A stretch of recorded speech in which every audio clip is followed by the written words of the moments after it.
My name is Desiree Hunter, and I will be going through the process of digestion for my Biology 240 class. And imagine, for this demonstration, imagine I'm eating a cheeseburger. And where the first process of digestion starts is in the mouth. And once you smell the cheeseburger, you see it, and you're ready to eat it, your mouth starts secreting saliva. You know, when your mouth is feeling all juicy, that's what that is. Your mouth is getting ready for digestion. So, of course, you're going to take the cheeseburger. You're going to chew it through a process called mastication, which is the same as chewing. And, of course, while you're chewing that, and the salivary glands and saliva helps to break down the food. And it then moves from your mouth, and of course you would be swallowing it, and it would then end up in the travel to the pharynx or the throat. That food continues to get mashed up and moved, and it moves towards the esophagus, where the food becomes like a bolus or like a ball of food, and it continues through the esophagus. And how it continues to move is through peristalsis.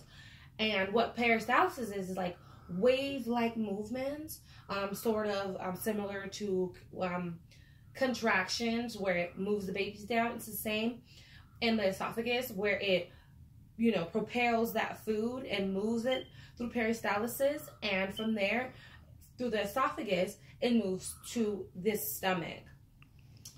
And the food then, from the stomach, through enzymes and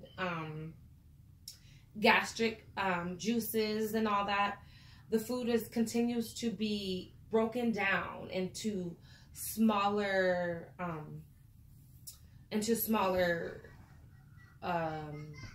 nutrients. And from the stomach, it moves to the small intestine, and the opening of the small intestine is called the duodenum, and the duodenum continues to aid in the chyme of creating nutrients and absorption. It continues to move through the small intestine, through the duodenum, and the duodenum continues to aid in absorption and continues to move the chyme through the body, through the ileum, which continues to aid in that, and it travels through there. And once, yeah. And what the duodenum, like I said, I'm gonna go back, continues to break down food from enzymes from the liver, gallbladder, and pancreas, which in turn break down fat, proteins, carbs, which food continues, like I said, through the small intestine, and of course I already said the duodenum, through the ileum, which continues to be absorbed, and nutrients releases into then from the small intestine, the nutrients then releases into the bloodstream.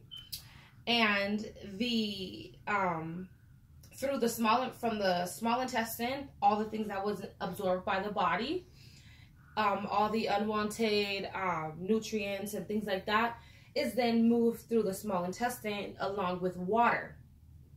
It continues, through the large intestine, and the water and the things that were unabsorbed then moves to the from the large intestine to the rectum, and from the rectum it goes to the anus, where then feces can then be excreted. Thank you for listening, and have a great day.